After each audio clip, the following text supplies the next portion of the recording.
ఆత్మబంధువులందరికీ నా యొక్క నమస్కారాలు. ఇంత గొప్ప ధ్యాన జ్ఞాన మార్గాన్ని మనకు అందించిన మహాత్ములైన బ్రహ్మర్షి పితామహ పత్రిజీ దంపతులకు మరియు బ్రహ్మర్షి తటవర్తి వీర రాఘవరావు గారి దంపతులకు ఒకసారి ఆత్మ ప్రణామాలు తెలుపుకొని కార్యక్రమం స్టార్ట్ చేస్తున్నాం. మరి నా పేరు బక్కా సునీత, మాది జడ్చర్ల నుంచి మాట్లాడుతున్నాను. ఈరోజు నేను ఎన్నుకున్న సబ్జెక్టు తటవర్తి రాజలక్ష్మి అమ్మ చెప్పినటువంటి సాధకుడికి ఉండవలసినటువంటి శక్తుల గురించి తెలుసుకుందాం మాస్టర్స్. మరి సాధన చేసే వారికి సాధన ఎంత ముఖ్యమో జ్ఞానం పొందడం, అధ్యయనం చేయడం కూడా చాలా అవసరం. అయితే మరి ఈ దాన్ని ఆధ్యాత్మిక జీవితంలో ఏ జ్ఞానం అయితే పొందుతామో ఆ జ్ఞానాన్ని వారి జీవితంలో, మన జీవితంలో ఆస్వాదించుకొని దాన్ని ఆచరణ పెట్టుకోవాలి. అంటే ఈ ప్రాపంచిక జీవితంలో మనం ఏదైతే జ్ఞానం పొందుతామో, ఏదైనా తీసుకుంటామో, ఏదైనా ఒకటి వింటే అది మర్చిపోయినా పర్వాలేదు. కానీ ఆధ్యాత్మిక జీవితంలో మాత్రం ఏ జ్ఞానం అయితే మనం గురువుల ద్వారా అందుకుంటున్నామో దాన్ని మర్చిపోకూడదు. అంటే ఉదాహరణకు ప్రాపంచిక జీవితంలో 1వ క్లాస్ చదువుతున్నాం, నెక్స్ట్ 2వ క్లాస్కి వెళ్తాం. అప్పుడు ఆ 2వ క్లాస్కి వెళ్ళినప్పుడు ఆ 1వ క్లాస్ పాఠాలు మర్చిపోయినా పర్వాలేదు. కానీ ఈ ధ్యాన మార్గంలోకి వచ్చిన దగ్గర నుంచి ప్రతి ఒక్క విషయాన్ని మనం గురువుల ద్వారా పొందినటువంటి జ్ఞానం ఏదైతుందో దానికోసమే గుర్తుపెట్టుకోవడానికే ఈ సాధన, మనం చేసే సాధన. ఈ సాధన కనుక మనకు లేకపోతే మనం ఏం చేస్తాం? విన్నది విన్నట్లే మర్చిపోవడానికి అవకాశం ఉంది. అందుకే గురువు చెప్పింది ఆచరణలో పెట్టుకోలేకపోతున్నాం. ఆ సాధన లేకపోవడం వల్లనే మనం గురువు చెప్పింది ఆచరణలో పెట్టుకోలేకపోతున్నాం. మరి ప్రాపంచిక దేశం జీవితంలో కొన్ని విషయాల్లో ఆచరణ పెడితే సరిపోతుంది. కానీ మన కోసం గురువు వారి యొక్క శక్తినంతా ధారపోసి మనల్ని జ్ఞానవంతులను చేయడానికి ఎంతో ప్రయత్నం చేస్తున్నారు. మరి మనం ప్రతిరోజు తటవర్తి దంపతులను కనుక చూస్తే మనకెంతో అర్థమవుతుంది. మన కోసం ఎంత తాపత్రయపడుతున్నారు, ఎలాంటి జ్ఞానం అందిస్తే వీళ్ళు ముందుకు వెళ్తారు ఈ ఆధ్యాత్మిక మార్గంలో అనేది మనం చూస్తున్నాం. మరి మనం కూడా వాళ్ళు ఏ స్థితిలో అయితే ఉన్నారో ఆ స్థితికి మనం వెళ్ళడానికి వాళ్ళు ప్రయత్నం చేస్తున్నారు. వాళ్ళ జ్ఞానం, వాళ్ళ శక్తిని అంతా మనకు ధారపోస్తున్నారు. మరి ఈ ధ్యానం వల్ల ప్రాపంచిక లాభాలు ఎన్నో ఉన్నాయి. కానీ ఈ ప్రాపంచిక లాభాల కంటే కూడా మనలో ఎన్నో శక్తులు ఉన్నాయి. మరి వాటన్నిటినీ వెలికి తీసేది ఈ ధ్యానం ద్వారా చేసుకోవచ్చు. మనలో ఉన్నటువంటి ఆ శక్తుల్ని మనం వాడకుండా వదిలేశాం. ఈ సాధన ఎప్పుడైతే చేస్తామో మరి ఆ శక్తులను ఉపయోగించుకుంటాం. ఆ శక్తుల్ని ఉపయోగించుకోగలం అని తెలిసిందో మనం ఈ సాధనని ఇంకా శ్రద్ధగా చేస్తాం. అందుకే మనలో ఎంతో శక్తి ఉంది, మనం ఎంతో తెలివైన వాళ్ళము, ఎంతో జ్ఞానం ఉంది అని చెప్పి మనకు ప్రతిరోజు ఎన్నో సార్లు గుర్తు చేస్తున్నాడు. మనం ఎప్పుడైతే సాధన చేస్తామో ఆ శక్తులన్నీ మనలో విజృంభించినప్పుడైతే అప్పుడు మనం జ్ఞానవంతులం కావడానికి అవకాశం ఉంది. ఎప్పుడైతే జ్ఞానవంతులం అవుతుంటామో మన మనస్సు కూడా శుద్ధి అయ్యి గురువు చెప్పినటువంటి సత్యాన్ని గ్రహించే శక్తి మనకు వస్తుంది. మరి అలా వచ్చినప్పుడు ఫలితం ఏంటి అంటే, సత్యం ఎక్కడో బయట లేదు, అది ఆ దైవం నాలోనే ఉన్నాడు, నేనే ఆ దైవాన్ని అని మెల్లిగా గ్రహించగలుగుతాం. మొదట గురువుల ద్వారా తెలుసుకుని ఆ సాధన ఎప్పుడైతే మనం చేస్తూ ఉంటామో మెల్లిమెల్లిగా మనం దాన్ని గుర్తించగలుగుతాం.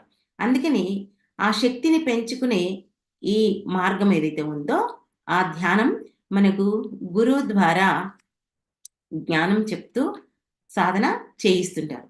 ఎలాంటి సాధన జ్ఞానం చెప్తుంటారు అంటే, ఒక సాధకుడు తన శక్తిని ఎలా పెంచుకోవాలి, ఆ శక్తిని ఎలా ఉపయోగించుకోవాలి, ఎన్ని శక్తులు కావాలి అన్నది తెలుసుకుంటే మనకు ధ్యానం అవసరం ఎంత గొప్పదో, ఈ ధ్యానం యొక్క అవసరం మనకు ఎంతో ఉందో మనకు అర్థమవుతుంది. మరి ప్రతి ఒక్క సాధకుడిలో ఈ మేధాశక్తి, గ్రహణ శక్తి, విచారణ శక్తి, శాస్త్రపరంగా వాదించే శక్తి, ఈ 4 శక్తులు ఉండాలి. అంటే దీన్ని ఈ శాస్త్రపరంగా వాదించే శక్తి ఏదైతే ఉందో దీన్ని తర్కము అని కూడా అంటారు. అంటే మనం తర్కంలో ఉండాలి కానీ కుతర్కంలో ఉండకూడదు. మరి ప్రతి ఒక్క సాధకుడికి ఈ 4 శక్తులు తనలోనే ఉన్నాయి. కానీ తను మాత్రం వినియోగించుకోలేడు. ఎందుకు అంటే తెలియదు కాబట్టి. మరి ఎందుకు తెలియదు అంటే ఆ జ్ఞానం లేదు. ఈ ఆత్మశక్తి తనలో లేదు. గురువు ఎప్పుడైతే లభిస్తాడో, సాధన లభిస్తుందో ఇవన్నీ మనకు తెలవడానికి అవకాశం ఉంటుంది. అందుకే ఆత్మశక్తి పెంచుకోవడానికే ఈ సాధన చేస్తే ఈ 4 రకాల శక్తుల్ని మనం పొందగలుగుతాం. పొందడమే కాకుండా వాటిని గురించి మనం విచారణ చేసుకుంటాం. అంటే మొట్టమొదట మనం ఇప్పుడు మేధాశక్తి గురించి తెలుసుకుందాం. ఈ మేధాశక్తి అనేది గొప్ప శక్తి. జ్ఞాపశక్తి. జ్ఞాపకం ఉంటేనే మనకు జ్ఞానం పెరుగుతుంది. లేకపోతే ఈ మేధాశక్తి లేకపోతే మనం విన్నది విన్నట్లే మర్చిపోతాం. మేధాశక్తి పెరిగినప్పుడే ఆ జ్ఞానం ఉంటుంది. ప్రతి విషయంలో మనకు జ్ఞాపకం ఉంటుంది. మరి నీ మేధస్సు పెరగకపోతే నీ జ్ఞాపశక్తి పెరగదు. చాలామంది అంటుంటారు, నేను ప్రతిదీ మర్చిపోతున్నాను. ఒక్క విషయం కూడా నాకు గుర్తుండట్లేదు అని చెప్పి ఎన్నో రకాలుగా అంటుంటారు. మరి మనం కూడా కొన్నిసార్లు ఏదైనా ఒక వస్తువును కనుక ఒక దగ్గర పెడతాం. పెట్టి ఇంకో చోట వెతుకుతుంటాం. ఆ వస్తువు ఎక్కడ పెట్టామో దాన్ని ఎన్నో రకాలుగా వెతుకుంటాం. అంటే ఆ వస్తువు అక్కడ పెట్టకముందు ఎక్కడెక్కడ తిరిగాము, ఎలా ఇంట్లోకి వచ్చాము, ఏ రూమ్‌లో తిరిగాము అని ఇలా రకరకాలుగా మనం వాటి కోసం ప్రయత్నిస్తుంటాం. అది గుర్తు తెచ్చుకోవడానికి ప్రయత్నిస్తుంటాం. ఆ ప్రయత్నించడంలో ఈ మట్టి బుర్రకి ఏమీ తోయటం లేదు. ఏది పెట్టినా ఇలా మర్చిపోతుంది అని ఇలా రకరకాలుగా మనం మాట్లాడుతుంటాం. ఇవన్నీ ఎందుకు జరుగుతున్నాయి అంటే మనలో ఆత్మశక్తి లేకపోవడం వలనే ఇట్లాంటివన్నీ జరుగుతాయి. అందుకే మనం ఎప్పుడైతే ఈ సాధన చేస్తామో మొట్టమొదట పెరిగేదే ఈ మేధాశక్తి. ఇందులో ఇందులోనే కదా మన మైండ్‌లోనే ఎన్ని విన్నా, ఏది చూసినా అన్నీ మనం గుర్తుంచుకునేది ఈ మైండ్‌లోనే ఉంచుకుంటాం. అందుకే మనం ఏదైనా సరే మనకు కష్టమొచ్చినా, నష్టమొచ్చినా వెంటనే తల పట్టేసుకుంటాం కదా! మరి ఈ ధ్యానం చేయడం ద్వారా మనం మన ఆత్మశక్తిని పెంచుకుంటాం.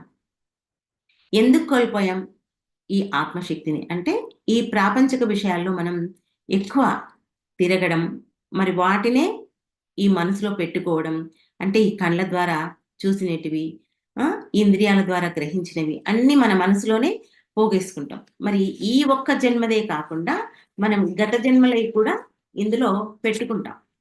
పెట్టుకోవడం వల్లనే మనం ఎంతసేపు ఈ ప్రాపంచిక విషయాలతోని మన మనసు నిండిపోతుంది. వాటి గురించే ఆలోచిస్తుంది. అందుకే మనం వీటన్నిటిని ఖాళీ చేసుకోవడానికి మనం సాధన చేయాలి. ఎప్పుడైతే సాధన చేస్తుంటామో ఈ పోగేసుకోవడం అనేది మనకు తగ్గిపోతుంది. అంటే ప్రతి ఒక్కరూ ఏం చేస్తుంటారు? ఉదయం లేచింది మొదలు ఈ కళ్ళ ద్వారా చూసినవన్నీ, చెవుల ద్వారా విన్నవన్నీ ఇలా రకరకాలుగా ఈ మనసులో పోగేసుకుంటుంటారు.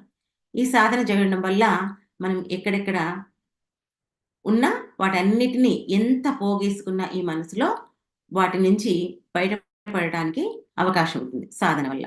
అంటే ఇప్పుడు ఎలాంటి విషయాలు మనం పోగేసుకుంటామంటే ఉదాహరణకు మనం ఒక పార్టీకి వెళ్ళినా, ఒక పెళ్ళికి వెళ్ళినా అక్కడ ఏం చేస్తాం? మనం ప్రాపంచిక జీవితంలో అక్కడ ఆ పార్టీకి వచ్చిన వాళ్ళు ఏ చీరలు కట్టుకున్నారు? ఏ నగలు పెట్టుకున్నారు? ఎలాంటి ఆహారం పెడుతున్నారు?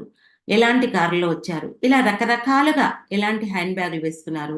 ఇలా మనం మన మనసుకు తోచినవన్నీ వాటి గురించే ఆలోచిస్తూ, వాటి గురించే విచారిస్తూ ఉంటాము. వాటి గురించే మాట్లాడుతుంటాం. మరి ఆ ఫంక్షన్ నుంచి ఇంటికి వచ్చినా కూడా మళ్ళీ మళ్ళీ వాటి గురించే మనం మననం చేసుకుంటుంటాం కదా! మరి ఇట్లాంటివన్నీ ప్రాపంచిక జీవితంలో జరుగుతాయి. మరి మనం ఇప్పుడు ధ్యాన మార్గంలోకొచ్చాం. ఈ ధ్యాన మార్గంలోకొచ్చిన తర్వాత మనం ప్రాపంచికంలోవి తగ్గించుకున్నాం. అదే ధ్యానం క్లాస్‌కి వెళ్ళాం.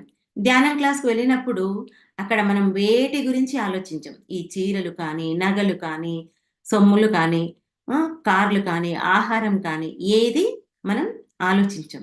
అక్కడ గురువు ఏ జ్ఞానం అందిస్తున్నాడు, ఎలాంటి జ్ఞానం అందిస్తున్నాడు, అందులో మనం ఏది గ్రహించాలి, ఎలాంటి పాయింట్స్ నోట్ చేసుకోవాలి.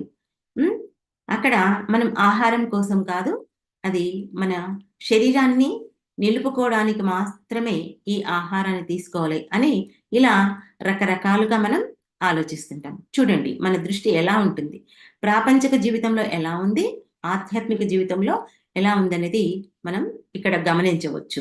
మరి ఈ ప్రాపంచిక జీవితంలో పదే పదే వీటినే గుర్తు చేసుకోవడం వల్ల, వీటిని మననం చేసుకోవడం వల్ల ఆ మనసంతా అదోలా ఉండిపోతుంది, దాంట్లోనే కూరుకుపోతుంది. అందుకే మనం ప్రాపంచిక విషయంలో ఉండాలి, సంసారంలో ఉండాలి, సంఘంలో ఉండాలి, కానీ దాంట్లో కూరుకుపోవద్దు. అందులోనే ఉంటే నీ మేధాశక్తి అంతా వాటితోనే నిండిపోతుంది. వాటిని సరిచేసుకోవడానికే నీ శక్తి అంతా ఖర్చయిపోతుంది. అందుకే మనం మన ఆధ్యాత్మిక ఆత్మశక్తిని పెంచుకొని దాన్ని ఈ గురువు చెప్పినవి లేదా మనం చదివినవి ఇవన్నీ జ్ఞాపకం ఉంచుకోవడానికి ప్రయత్నం చేయాలి. ఎప్పుడైతే మనం ఆ ప్రయత్నం చేస్తామో ఈ మేధాశక్తి దీనికి ఉపయోగపడుతుంది. మరి నెక్స్ట్ గ్రహణ శక్తి.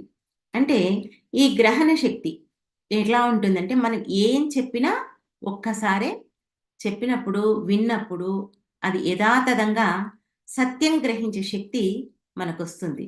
అంటే దేని వల్ల వస్తుంది అంటే మనం చేసే సాధన వల్ల.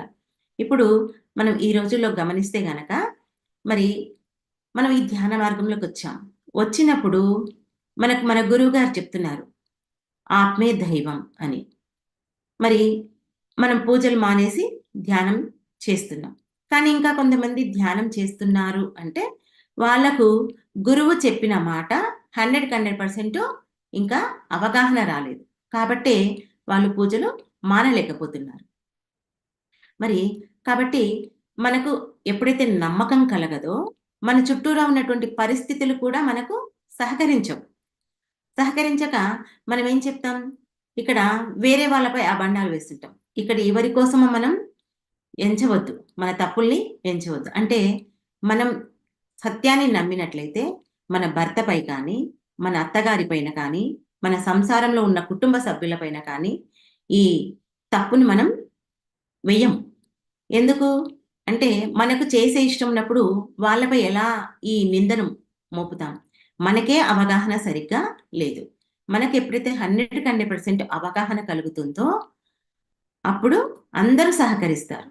ఫస్ట్ మొట్టమొదట నీవు 100% నీవు దీన్ని నమ్మి విశ్వసించి ఉంటే ఇవన్నీ మనకు ప్రకృతే దారి చూపిస్తుంది. ఆ ప్రకృతే సహకరిస్తుంది. ఒకవేళ నువ్వు మర్చిపోలేదంటే అది గురువు చెప్పింది వినలేదు, నమ్మలేదు అంటే నీ యొక్క గత జన్మ సంస్కారం వల్లనే. కాబట్టి మనం ఇక్కడ ఈ గురువు చెప్పింది గ్రహించి దాన్ని 100% మనం ఆచరణ పెట్టుకోగలం. ఇవన్నీ చేయాలంటే మనకు కావాల్సింది మొట్టమొదట సాధనే. సాధన ద్వారానే ఏదైనా సాధ్యం అవుతుంది. ఓకే. నెక్స్ట్ విచారణ శక్తి. మనం పైపైన చూడటం కాదు. ఒక మాట విన్నామంటే దాని అంతరంతరాల్లోకి వెళ్ళాలి. మరి గురువుగారు చెప్తున్నారు ఆత్మే దైవం అని. దేవుడు కాదు, నీవు ఈ విగ్రహం దేవుడు కాదు, ఆత్మే దైవం అని చెప్తున్నారు. మరి అప్పుడు నీ విచారణ ఎంతవరకు వెళ్ళాలి అంటే ఆ విగ్రహంలో తయారు చేసిందెవరు, ఎలా తయారు చేశారు, ఎవరు తయారు చేశారు, ఎక్కడ తయారు చేశారు, ఎవరి ద్వారా వచ్చింది, ఇవన్నీ నీకు కనుక అర్థమైనప్పుడు నిజమే కదా అని అప్పుడు విచారణ చేస్తావు. మరి తటవర్తి రాజ్యలక్ష్మి అమ్మ మొట్టమొదట వెంకటేశ్వర స్వామిని విగ్రహంలో చూసి ఆ వెంకటేశ్వర స్వామిని దైవం అని అనుకునేది, దైవంగానే భావించేది. అమ్మనే కాదు, ఇది అమ్మ చెప్పిన క్లాస్ కాబట్టి అమ్మ పేరు చెప్తున్నాం, కానీ మనమంతా కూడా ఇప్పటికీ ఆ విగ్రహమే దేవుడు అనుకుంటున్నాం.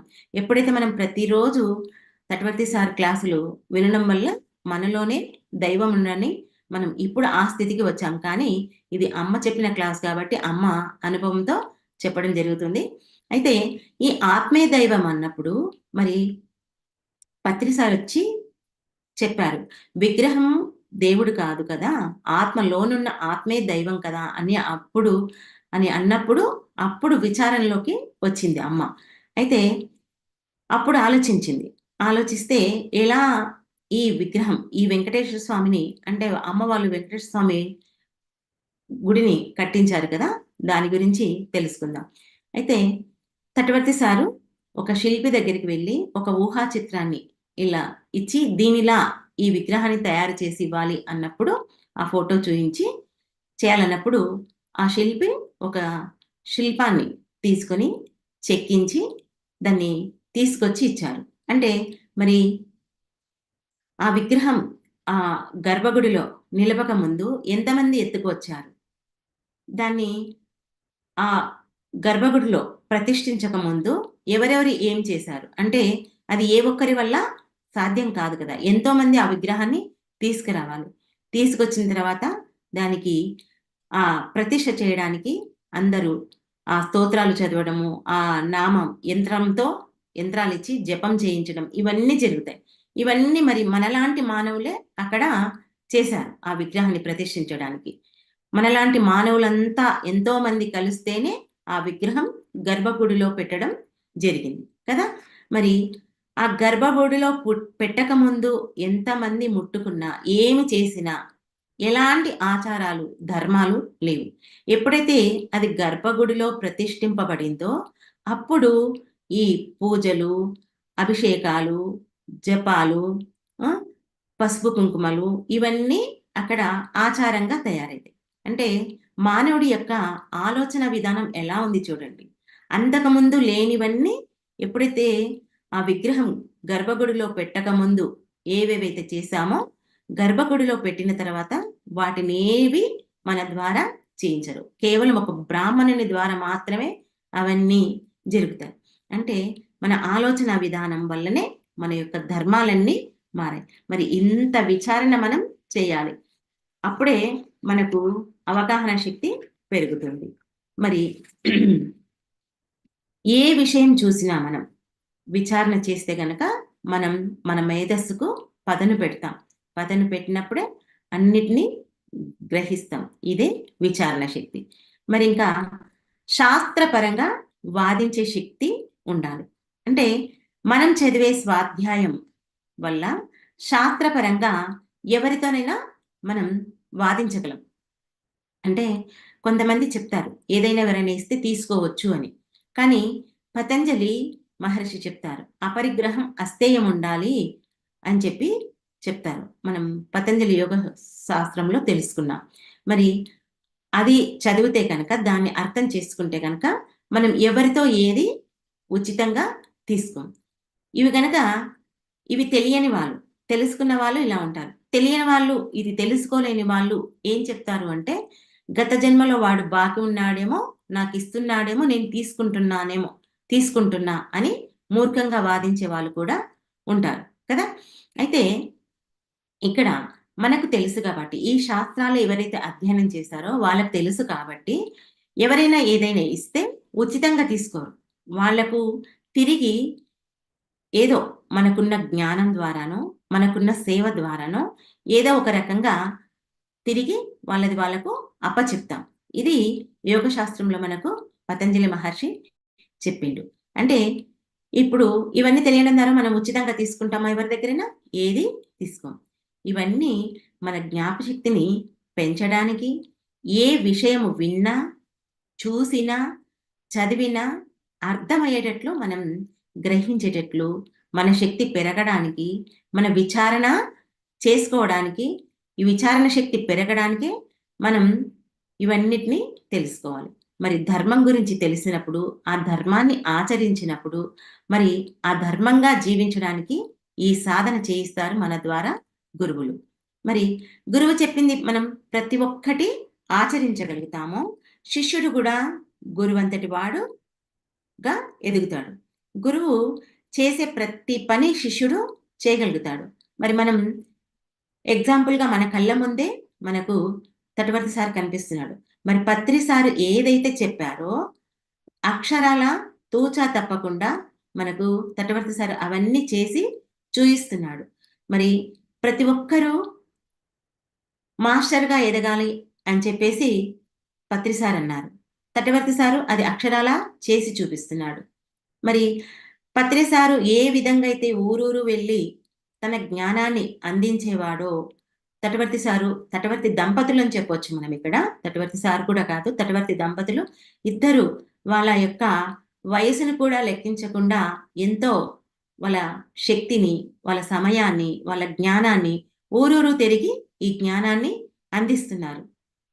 కాబట్టి మరి మనని కూడా అంతటి వాళ్ళుగా తయారు చెయ్యాలి అని చెప్పేసి మనకు సార్ ఎంతోగా చెప్తున్నారు.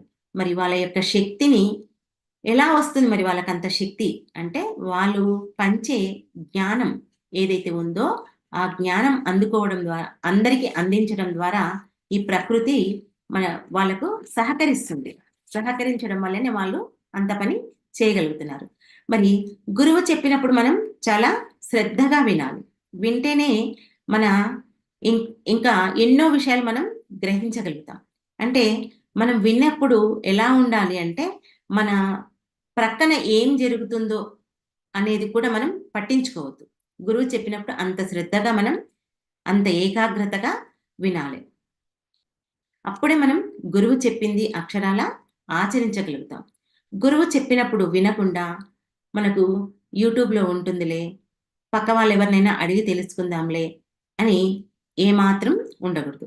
మరి ఈ పరధ్యానంగా ఉండి కనుక మనం క్లాస్ వింటే అంతా పరధ్యానమే అవుతుంది. ఇంక మనం దాంట్లో ఏ విషయాన్ని గ్రహించలేం, చూడలేం. మనకు సార్ చెప్తారు కదా! "మీరు వేడి వేడి అట్టు తింటే ఎలా ఉంటుంది, చల్లది తింటే ఎలా ఉంటుంది" అని ఎన్నో సార్లు చెప్పడం జరిగింది. అందుకే మనం సారు చెప్పినప్పుడు దాన్ని ఎంతో శ్రద్ధగా వినాలి. ఎంతో ఏకాగ్రతగా వినాలి. మరి ఈ ప్రాపంచిక విషయాల్లో అంటే మనం ఒక టీవీ చూస్తున్నప్పుడు కానీ, ఒక సెల్‌లో ఏదైనా విషయాన్ని ఏదైనా చూస్తుంటే గనక అక్కడ, అక్కడ చూసినవేమైనా మర్చిపోయినా అంటే ఆ ఏకాగ్రతను కోల్పోయినా పర్వాలేదు. కానీ ఈ ఆధ్యాత్మికంలో మాత్రం గురువు చెప్పినప్పుడు దాన్ని మనం ఏకాగ్రతను కోల్పోకుండా ఉండాలి. అంటే పూర్వపు రోజుల్లో మన పెద్దలు చెప్పేవారు. మనకంటే గురువులు, సద్గురువులు ఏదైతే చెప్తున్నారో, మన పెద్దలు ఏదైతే చెప్తున్నారో, మన ఒళ్ళంతా కళ్ళు చేసుకొని, చెవులు చేసుకొని వినాలి అని చెప్పేవారు. అంతగా ఈ ఆధ్యాత్మిక విషయాలు వినడానికి మనం ఎంతో ఆసక్తితో ఉండాలి. ఎప్పుడైతే మనం ఎంత ఏకాగ్రత పెట్టి వింటామో, ఆ శిష్యుడిలోని ఏకాగ్రత ద్వారానే గురువు యొక్క జ్ఞానం మనకు ఎంతో అందుతుంది. అంటే ఆ ప్రకృతి కూడా గురువుకు అంత శ్రద్ధగా అందిస్తుంది. అందుకే మనకు తటవర్తి సార్ చెప్తుంటారు. ఈ మీరు నేను చెప్పేటప్పుడు ఇక్కడ తటవర్తి సార్ అందిస్తున్నాడు నిన్ననే చెప్పారు. తటవర్తి అందిస్తున్నాడు, తటవర్తి సార్ అందిస్తున్నాడు అనేది మీరిక్కడ ఆలోచించొద్దు, చూడొద్దు. ఆ పరమాత్మే చెప్తున్నాడు అనేది ఉంటుంది అనేది మనకు సార్ చెప్పారు. అది కూడా మనం ఎన్నో సార్లు మనం కూడా గమనించాం. ఇక్కడ ప్రకృతికి పార్షియాలిటీ అనేది ఉండదు. జ్ఞానం మీద తపన ఉన్న ప్రతి ఒక్కరికి ప్రకృతి ఇవ్వడానికే సిద్ధంగా ఉంటుంది. మరి ఆ జ్ఞానం ఎలా ఇస్తుంది అంటే, ఆ గురువు ద్వారా మాత్రమే మనకు ఇప్పిస్తుంది. అందుకే మనం గురువును ఒక వ్యక్తిగా చూడొద్దు, ఒక శక్తిగా చూడాలి. అప్పుడే మనం ఈ జ్ఞానాన్ని ఎంతో అందుకోవడానికి అవకాశం ఉంటుంది. మరి పత్రి గారు జ్ఞానం అందించేటప్పుడు తటవర్తి దంపతులు ఎప్పుడూ ఒక వ్యక్తిగా చూడలేదట వాళ్ళు. ఒక శక్తిగా, మహాశక్తిగా చూసేవాళ్ళట. అయితే పత్రి గారి నోటి నుంచి ఏ మాటలొస్తాయి? ఎప్పుడు దాన్ని ఆచరణలో పెట్టుకోవాలి? ఎప్పుడు నోట్ చేసుకోవాలనే అవగాహనతోనే, ఆలోచనతోనే ఉండాలంట. అంటే అమ్మ చెప్తుంది. ఉదాహరణకు ఏంటంటే, మనం గుడికి వెళ్తే ప్రసాదం ఇస్తే, ఆ ప్రసాదాన్ని కళ్ళకద్దుకొని ఏ విధంగా అయితే మనం దాన్ని తీసుకుంటామో, అంతే శ్రద్ధతో, అంతే భక్తితో గురువు నోటి నుంచి వచ్చిన మాటను మహాప్రసాదంగా భావించి మనం దాన్ని స్వీకరించాలని అమ్మ మనకు చెప్తది. అయితే ఇక్కడ పత్రి గారు మాట్లాడుతున్నప్పుడు ఒక మహాశక్తి. మరి ప్రాపంచిక వ్యవహారంలో ఉన్నప్పుడు ఒక వ్యక్తిగానే చూసేవాళ్ళట. మరి ఆ పత్రిజీ అందించే జ్ఞానం ఆ పరమాత్మే బోధిస్తున్నాడు అనేది వాళ్లకు బాగా అర్థమైంది. అందుకే మనం కూడా ఇప్పుడు తటవర్తి సార్ అందించేటప్పుడు, అమ్మ అందించేటప్పుడు ఆ విధంగానే మనం ఎప్పుడైతే స్వీకరిస్తామో ఈ ధ్యాన మార్గం ఇంకా ఈ ధ్యాన మార్గంలో ఇంకా మనం ముందుకు వెళ్ళగలుగుతాం. మరి ఈ ప్రాపంచిక వ్యవహారాలు మనం ఈ సంసారంలోనే జీవిస్తున్నాం. ప్రాపంచిక వ్యవహారంలోనే ఉన్నాం కదా!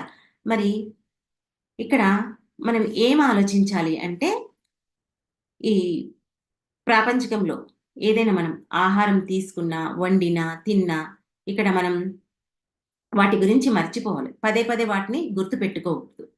ఆ! గుర్తుపెట్టుకోకుండా మా ఆయన ఆహారం తీసుకోలేదనో, మా పిల్లాడు సరిగ్గా తినలేదని ఇవన్నిటి గురించి మనం ఇక్కడ ఆలోచించవద్దు. ఆలోచించకుండా గురువిచ్చిన జ్ఞానం పైనే మన దృష్టి ఉంచాలి. మరి అంత శ్రద్ధ ఉంటేనే మనకు గురువు చెప్పే జ్ఞానం మనం ఎంతో అందుకుంటాం. ఇక్కడ గురువు చెప్పేది మొత్తం పరలోక జ్ఞానమే. మనం ఇహలోక జ్ఞానం గురించి అశ్రద్ధ ఉన్నా సరే, కానీ ఆ పరలోక జ్ఞానాన్ని అందుకునేటప్పుడు మనం ఎంతో శ్రద్ధతో ఉండాలి. ఇక్కడ మనం ఎన్ని గంటలు సాధన చేశామన్నది కాదు. ఎంత క్వాంటిటీ ధ్యానం, క్వాలిటీ ధ్యానం అని చెప్తారు తటవర్తి సారు. మనం ఎంత క్వాంటిటీ ధ్యానం అంటే మనం ఎంతసేపు కూర్చున్నాము అనేది ముఖ్యం కాదు. ఎంతసేపు ఆలోచన రహిత స్థితికి వెళ్ళాము అన్నదే ముఖ్యం. ఆ ఆలోచన రహిత స్థితికి ఎప్పుడైతే వెళ్తావో ఆ విశ్వశక్తిని తీసుకుంటావో, విశ్వశక్తిని ఎప్పుడైతే తీసుకుంటావో నీ ఆత్మశక్తి పెరుగుతుంది. నీ ఆత్మశక్తి ఎప్పుడైతే పెరుగుతుందో అప్పుడు ఇవన్నిటిని ఈ మేధాశక్తి గాని, గ్రహణ శక్తి కానీ, ఈ విచారణ శక్తి కానీ, తర్కంగా అంటే శాస్త్రపరంగా వాదించే శక్తి కానీ అన్ని శక్తులు నీలో విజృంభిస్తాయి. ఇవన్నీ పెరగడానికి ఎంతో అవకాశం ఉంటుంది. మరి అందుకే మనం ఈ జ్ఞానాన్ని సరిగ్గా అంటే ఆధ్యాత్మిక జ్ఞానం అందుకోవడానికి ఎంతో ఏకాగ్రతను చూపెడాలి. ప్రాపంచిక విషయాలు తగ్గించుకొని ఆధ్యాత్మికంలో మనం ముందు వెళ్ళాలి. అంటే మరి స్వాధ్యాయం చేస్తే మనకు ప్రతి ఒక్క విషయం తెలుస్తుంది. ఎవరేం చెప్పినా గుడ్డిగా నమ్మకుండా మనం వాటిలో ఎంతో ముందుకు వెళ్తాం. మరి అంతేకాకుండా ఇక్కడ పతంజలి కూడా యమ నియమాల గురించి చెప్పాడు. ఆ యమ నియమాల్లో ఎందుకు అంటే వాటి ద్వారా మన మనస్సును ప్యూరిటీ చేసుకోవడానికి, తర్వాత వాటిని ఆచరణలో పెట్టుకోవడానికి. ఇవన్నీ అష్టాంగ యోగంలో ఏవైతే ఉన్నాయో ఒక్కొక్కటి వాటి గురించి మెట్టు మెట్టు ఎక్కినట్లు చివరికి ఈ సాధనలోకి వచ్చి అంటే సమాధి స్థితి అంటే ఏంటి అన్నది మనం అర్థం చేసుకోవాలి. మరి ఇవన్నీ ఎన్నో ఉన్నాయి. ఎన్నో విషయాలు మనం విచారణ చేసుకోవాలి. గురువు చెప్పారు కదా, చదివాం కదా, వ్రాసాం కదా, ఆ వ్రాసుకున్నది మనకిక్కడ అర్థమయ్యింది అని చెప్పేయడం కాదు. మనం ఆ అర్థమయ్యింది చెప్తే ఒక పండితుడిలాగా ఉంటాము. ఆ అర్థం చేసుకొని దాన్ని ఆచరణలో పెట్టి చెప్తే కనుక మనకు ఎంతో జ్ఞానం అభివృద్ధి చెందుతుంది. ఒక పండితుడిలా అంటే ఇప్పుడు ఉదాహరణకు క్లాస్‌లో ఒక ఉపాధ్యాయుడున్నాడు. ఆ పిల్లలకు ఎన్నో విషయాలను చెప్తుంటాడు. అంటే అక్కడ ప్రాక్టీస్ అయ్యి వచ్చింటాడు. ప్రాక్టీస్ అయ్యి వచ్చి చెప్పిన విషయాలు చెప్తుంటాడు. అక్కడ ప్రాపంచిక జీవితంలో గురువు చెప్పింది వింటారు. అక్కడ మనకేమవుతుంది? ఆ విన్నది శ్రద్ధగా వింటేనేమో మనకు మంచి మార్క్స్ వస్తాయి. పాస్ అవుతారు. ఫెయిల్ అవుతారు కొంతమంది. అక్కడ ఆ పండితుడు చెప్పేదానికి, ఆ ఉపాధ్యాయుడు చెప్పిన దానికి గవర్నమెంట్ జీతం ఇస్తుంది. ఇక్కడ ఈ ఆధ్యాత్మిక జీవితంలో అలా కాదు. గురువు చెప్పింది మనం ఆచరిస్తే, శ్రద్ధగా వింటే మనం దాంట్లో ముందుకు వెళ్తాం. ఇక్కడ గురువుకు ఎలాంటి జీతం ఉండదు. ఏది ఉండదు. గురువు మనకు ఆ జ్ఞానాన్ని అందించడానికే తన ప్రయత్నం చేస్తుంటాడు. మనం ఏకాగ్రతతో వినడానికి ఉండాలి. ఎప్పుడైతే మనం వింటామో దాన్ని మన జీవితంలో ఆపాదించుకోవడానికి ప్రయత్నం చేస్తుంటాం. మరి మనకొక సద్గురువు దొరికిందంటే అది పరమాత్మ నిర్ణయం వల్లనే మనకు సద్గురువు లభిస్తాడు. మరి భగవంతుడు డైరెక్ట్‌గా రాలేడు కాబట్టి ఒక సద్గురువును తనకున్నటువంటి ఆ పూర్ణ జ్ఞానం ఏదైతే ఉందో ఆ సద్గురువుకి అందించి, ఆ సద్గురువు ద్వారా మనకు అందించడానికి ఈ భూమి మీదకి పంపిస్తారు. ఆ పరమాత్మ సద్గురువును. మరి మనం ఇవన్నీ అర్థం చేసుకొని ఆ జ్ఞానాన్ని, ఆ సద్గురు ద్వారా వచ్చిన జ్ఞానాన్ని మనం అందుకొని అందరికీ మనం వాటిని అందించాలి. అందించాలంటే ఫస్ట్ మొట్టమొదట మనం అందుకొని వాటిని ఆచరణలో పెట్టి అందించడానికి ప్రయత్నం చేయాలి. ఇవన్నీ మనం సాధన వల్లనే సాధ్యం. ఓకే మాస్టర్స్, ఈ అవకాశం నాకిచ్చినందుకు మీ అందరికీ నా యొక్క కృతజ్ఞతలు. Thank you. Thank you. Thank you.